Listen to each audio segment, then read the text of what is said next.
For early access plus exclusive content, facilitated discussions, live one-on-one Q&As, and more, become a patron at patreon.com/BrucePointset.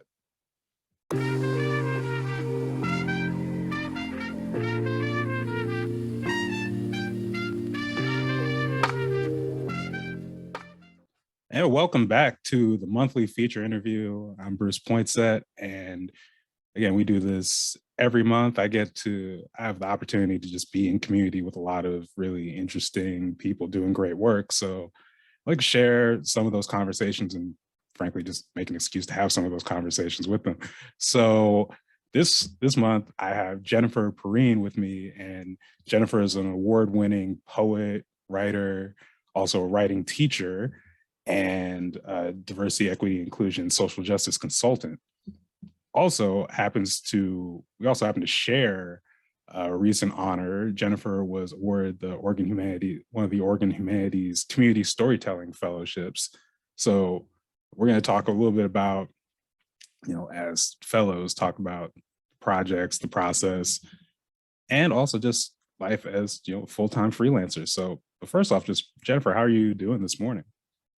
I'm doing well. I am just back from a week away at a writers' conference, which was really energizing and fulfilling. And also now I'm playing catch up. So in that weird limbo spot.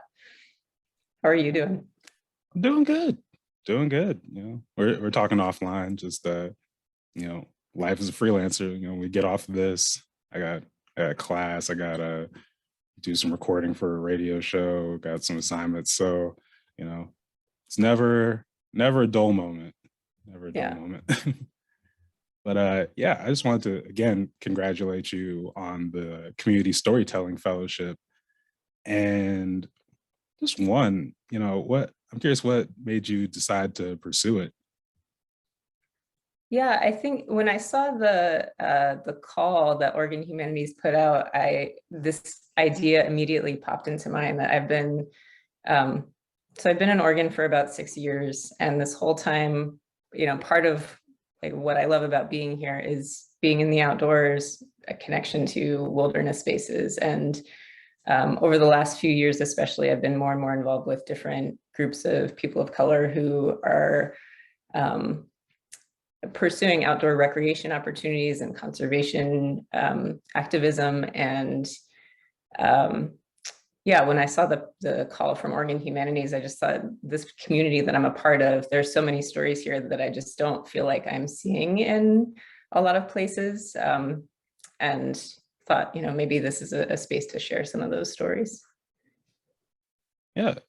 So just to pull back a little bit, so I guess it should, frame for people what the focus of your project is, as you said, like people of color and outdoor recreation. And are you specifically doing essays, poetry? I know would you say your medium of choice is poetry? Just on up and Yeah. Historically, my medium of choice has been poetry. The last couple of years, I've been writing more prose, and this storytelling fellowship is my first time doing something that is at least close to journalism, like research essays. Like all of the nonfiction I've written in the past has been personal essays. So this is a big shift for me, and kind of a challenging one, which I'm also excited about, but is also a little scary. I can imagine. So can you just talk, well, you said you've been here for 6 years. Where'd you move to Portland from? So before Portland, I was in Iowa for 10 years. I was teaching at a college there, but I grew up on the East Coast, kind of all over the East Coast, and have been just slowly traveling west ever since. Yeah, something I always hear from, transplants to Portland is just how much, it makes sense, like how much we just kind of, like if we've lived here for long enough, that we kind of just take for granted the outdoors and the environment out here. And just, even just like when you're flying over places and you see like how gray it can be versus just how green it is in Oregon. Like, do you get that feeling? Yeah, I mean, it sounds a little strange to say this, but a big part of the reason that I moved here was to be in that in so much green space. Iowa was, there were a lot of interesting and good things about it, but it was also, I think the state as a whole, about 98% of it has been clear cut to make farmland. And so there's hardly any trees. There's no mountains, there's no valleys. It's just this vast expanse of farmland with some cities here and there. And so the first few times that I came to Portland to visit, I was just sort of blown away by its beauty and how its capacity to make me feel peaceful because of all these natural spaces. Yeah, and and I know we're still very early in this process in terms of like the fellowship, but so I don't want to make sure I'm spoiling anything. But can you just talk a little bit about, since being here, some of the groups you've connected with, doing these different outdoor activities, and kind of like what that's been like? Yeah. So for a while, I was just kind of initially I was like hiking and backpacking, and I was doing a lot of it on my own or with friends. And I wanted to meet more people here, and so I started joining meetup groups and had a lot of experiences where the groups were predominantly white and very focused on like, if we're going birding, you will name every bird that's out there, and you will have a lot of knowledge about what we're doing. And that was not fun. So I started looking around for other groups and found People of Color Outdoors, which is organized by Pamela Slaughter, and Wild Diversity, and Always Be Burden, which is, it's not a group, but a podcast that's led by Sam Desjarnais. And she does this, she leads sort of bird noticing groups for BIPOC groups. And yeah, just being in those spaces, it felt much more like we could take our time, sort of explore, ask questions. And it was more about building community and relationships with other folks instead of just, being able to name all the things that we were seeing. Yeah, I really relate to that idea of just it's a lot of spaces where they can be white dominated and they become very, for lack of better terms, very academic in like the engagement, where it's just like you said, it's we're gonna name all the birds, and you gotta be on, on your square on that. But it's like this a very like communal piece, natural kind of like organic communal piece missing. And especially with just, this kind of really, speaks to me because like in recent years, I've been trying to look more into outdoor, activities and, ways to just get fresh air and get moving because like growing up, I was a basketball player, but as I get older, my ankles, my knees, my back, it's just not the same. So it's like I gotta find something else to do. So I've been starting to like look into, some of these meetup groups and try and find the time to get out there. And then also I see, so what are we going to be doing today? Because people are, I've noticed people are good about, giving you the layout before. It's like, we're going to be hiking 11 miles on this thing. It's like, ooh, well, I need to work up there, but sounds fun eventually. Yeah. But people mix it up though, so it's all right. Even I remember just thinking about this. I did this project, State of Black Oregon, back in 2015, where myself and Intezar Abiyoto were driving around the state doing case studies. And as someone who's lived here all my life, that was really the first time I kind of like just took in even just driving, like whether it be down the gorge or down to Bend or down to Southern Oregon, just like I really don't, it just hit me just how much I don't, take in some of this nature, spend time in this. And I know I'm not the only one. So I really think like projects like this and like telling these stories and highlighting that for people could be just, super valuable for nothing else. But to that point, to kind of get more into the project, again, we talked about being a little early in the project, but I'm just curious, like, as far as like how the process has been going so far, and like, you know, do you have kind of like a picture of like what this the fellowship, for those who don't know, the fellowship kind of amounts to doing, 3 stories around sort of these topics. And with you, it's like outdoor recreation and people of color, but it's kind of a little free form from there. And they also kind of hook you up with a mentor to help you develop and expand it. But yeah, can you just talk about where you are in the process so far, and how it's been going? Yeah.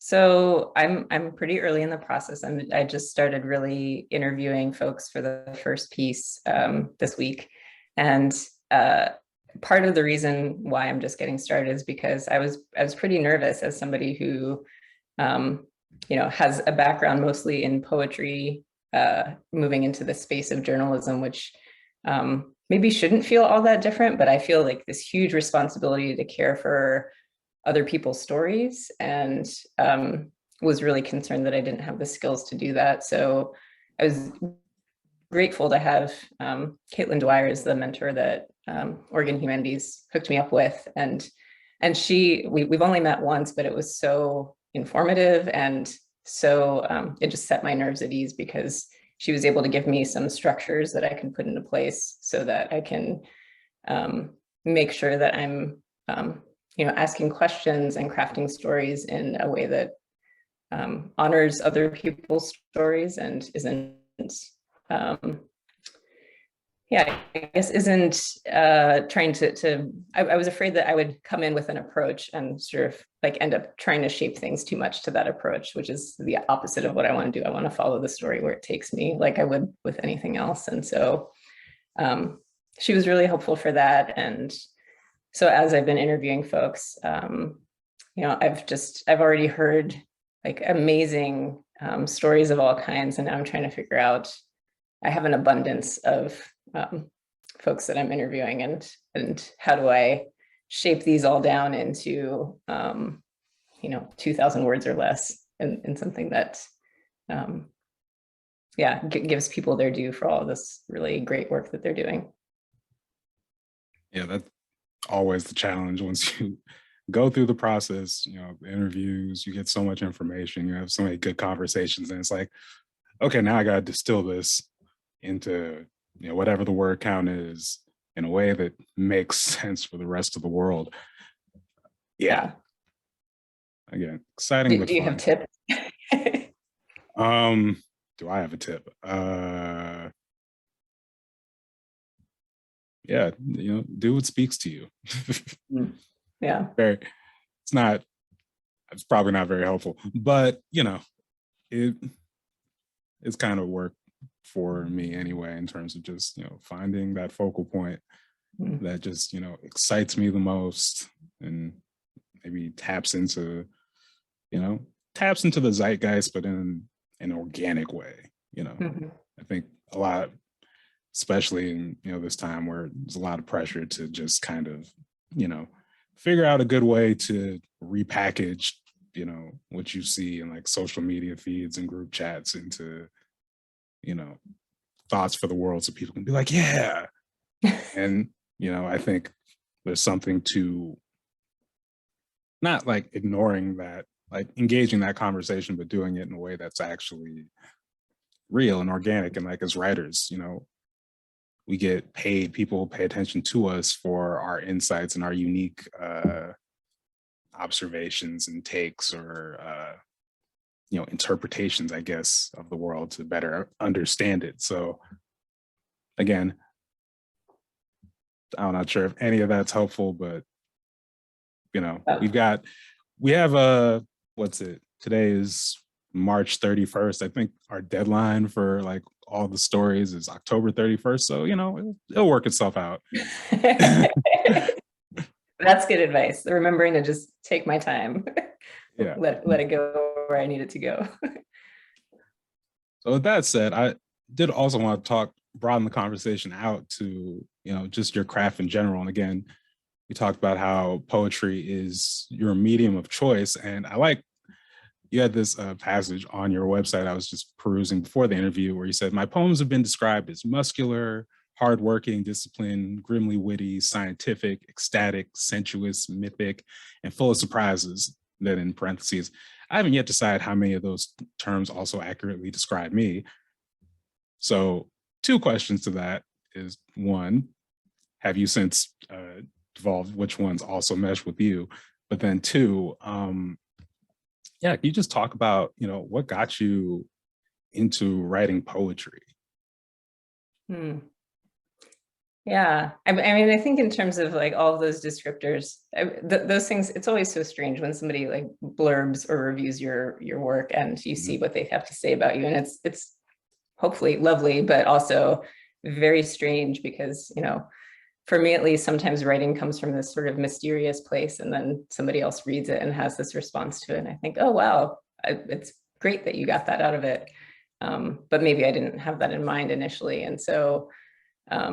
Like when I hear that list of descriptors read back, I think, well, there's a part of me that's super interested in science and super nerdy around sort of all things, especially like biology, chemistry, and and there's a part of me that's super interested in mythology. And so those things might not be about me, but they probably accurately describe what I'm interested in. And in terms of how I got started, there's I feel like there's always multiple origin stories. I wrote as a kid, like as a little kid, and would make like little books, and they weren't necessarily poetry, but I was always interested in sort of storytelling. But then I think the story that I usually tell is in high school. I had a teacher, I think I was in 10th grade. I had a teacher who assigned us to read The Scarlet Letter, and she, as an assignment in response to the book, she said, you can either write like a report about it, or you can write like a short story or a poem or something along those lines. And I thought, oh, like a poem could be fun. And I talked it through with my teacher, and she said, yeah, maybe here's some different options of ways you could do it. And one of the options was to write a poem from the perspective of one of the characters in the book who didn't maybe get a lot of airtime.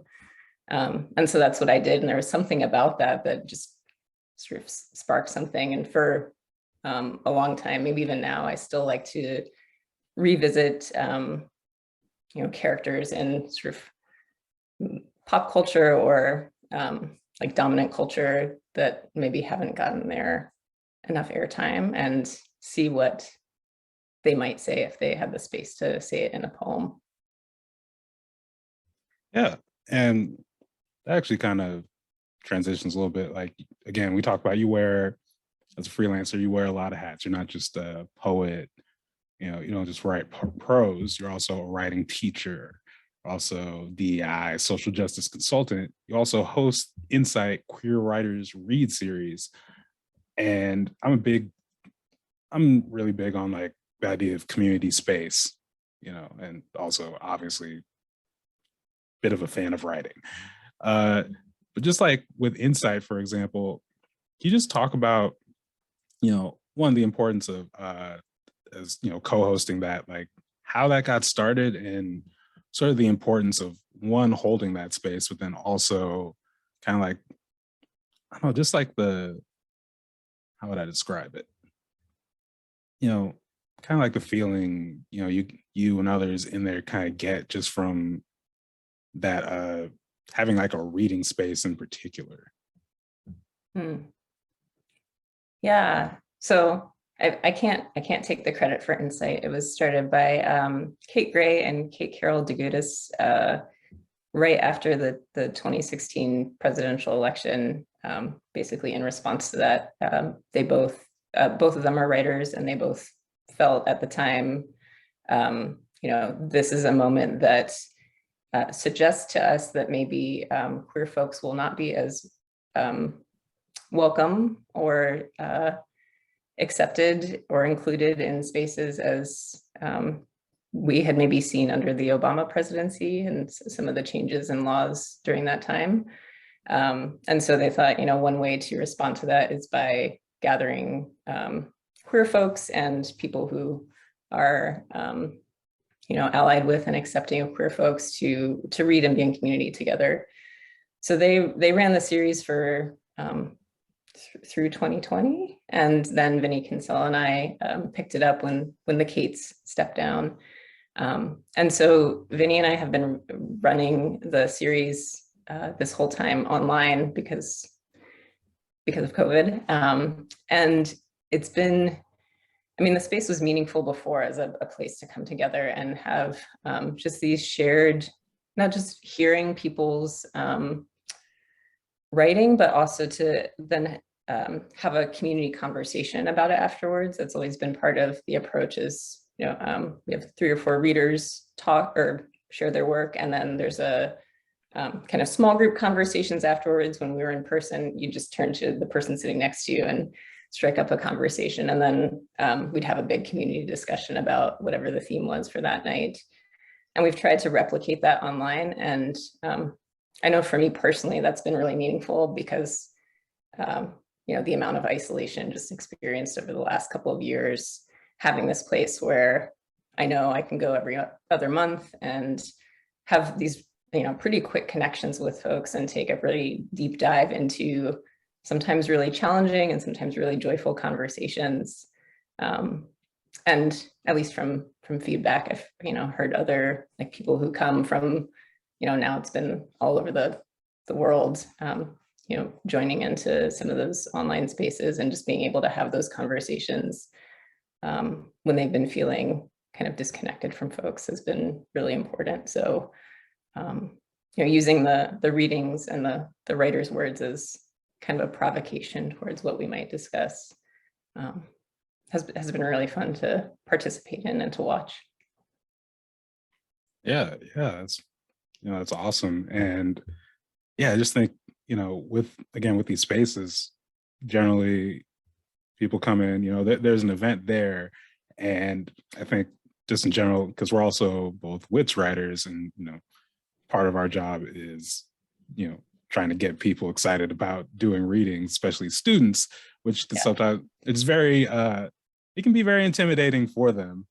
And, I think it's important to just talk about how, just how rewarding it can be to have your work really share your work with others and, have it celebrated and get the attention, it deserves. But also beyond that, like you said, that having that space afterwards to, talk and really, just use that as like a precursor to just build connections with people, build relationships, have, conversations and be in a space where you just feel comfortable. Like that's very, it's very valuable. And sometimes it's hard to, we're in this world where we're applying for all kinds of grants and trying to do things. And,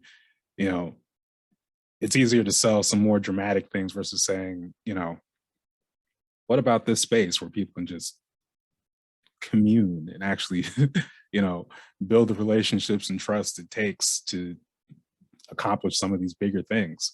So it's always good to highlight that work, especially so it doesn't get lost in the midst of, we work in media where, images drive the power.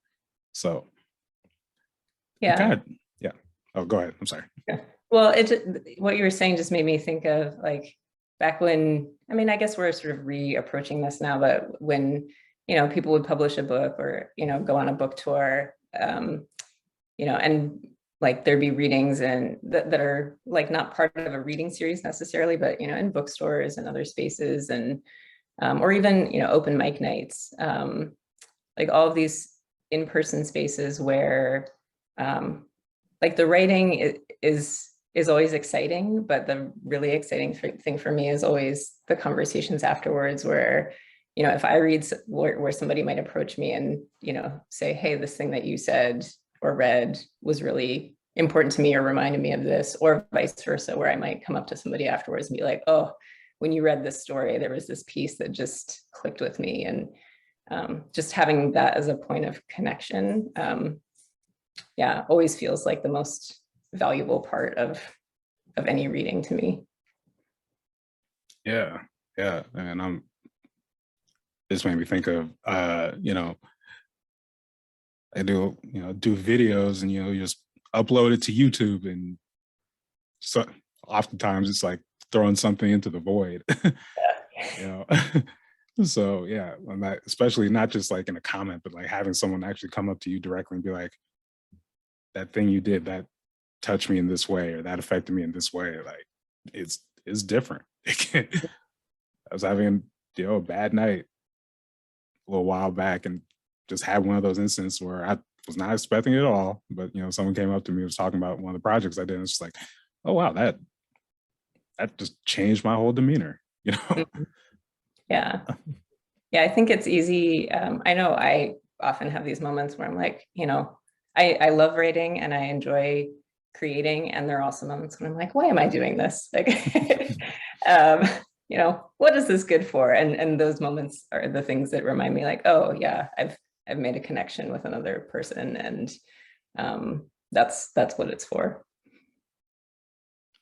Yeah. So I again, offline, I kind of said, I want to make sure I'm respectful of your time. I know we're going a little bit over, but I would be remiss to ask, as again, as a fellow full-time freelancer, I'm always frankly looking for any insights from people about how to better manage not just time management, but specifically just balancing some kind of like rest and respite from all this. And I'm curious if you have any insights. Like I'm genuinely Um, need. Yeah, my insights are that this is something that I also struggle with. That um, yeah, that I've been freelancing full time for like almost 2 years, and I think for a while there it was maybe because when I started it was like summer of 2020, and I was very aware that I needed to really take care of myself and rest. And so I prioritized that. And over time, I've just let that slide more and more. I'm like, well, I have the hang of things now. I've been doing this for a while. I should know how to do it. Um, and so I've been less careful about saying no to opportunities that maybe, are either not like fully in line with my values, or that aren't, um, respectful of my time and my capacity. And so now I'm sort of digging my way out of that hole that I made for myself. But yeah, I guess that would be my advice that I have not done a great job of taking myself is, it's easy to feel like there will not ever be enough work to, make ends meet because of capitalism. And to I think what I've discovered is, as I've started dialing back and saying no to things, is that there have been, for me at least, other opportunities that have arisen where, through relationships and through really cultivating meaningful connections with folks, I'm able to find things that way that are more in line with my values, and are therefore less depleting of my energy. And so I find more ways to sustain myself so that I can get through to the times when I can take more rest. Oh yeah, that that makes sense. And trying to again figure out a way to not, you know, work, dig that hole you talked about, and then just have random days where it's like, oh wow, it's 3 o'clock in the afternoon. I am about to crash, and I have not finished my deadline for 5. you know. Yeah. But it's so hard though, because I mean, even though I say that, like, there's a part of me that's like, well, what if, like, what if that doesn't happen? What if you stop hustling and, things just disappear? And um, yeah, it's hard to tell how much of that is reality and how much of that is just like the narrative that I feel like we've all been fed forever. Yeah. Yeah. Well, yeah, Jennifer, that's what I have in terms of questions. But is there anything else you'd like to add, whether it be about the fellowship or just, again, being a writer, trying to, figure it out as we go along in this world. Yeah, I mean, maybe the only other thing I'd say is that the fellowship is really exciting to me, which maybe I've said before, but I feel like, you know, going back to what we were saying about readings and these opportunities to connect with folks, or even you know, putting stuff out into the void and hoping that there'll be this connection there. You know, I applied for the fellowship thinking I would, that it was a good opportunity for me to help share other folks' stories. And what I've started to find even already at this early stage is it's a good way for me to like deepen my relationships and make new relationships with people who, you know, share my interests and or who whose work I want to support. And so I'm excited to see where that leads over the next however many months before it wraps up. Awesome. Jennifer, thank you again for taking the time to talk with me today. And I'm really looking forward to reading what you put out with this fellowship. And I will probably be bugging you offline about some of these less taxing outdoor activities so I can, you know, get my foot in the door. You know, if there's got some 3-5 mile hikes out here, you know, let me know. But anyways, with that said, yeah, thank you and enjoy the rest of your day. Thank you. You too. Thank you for watching. Please like and share and subscribe so you can stay up to date on all the latest videos. Thank you.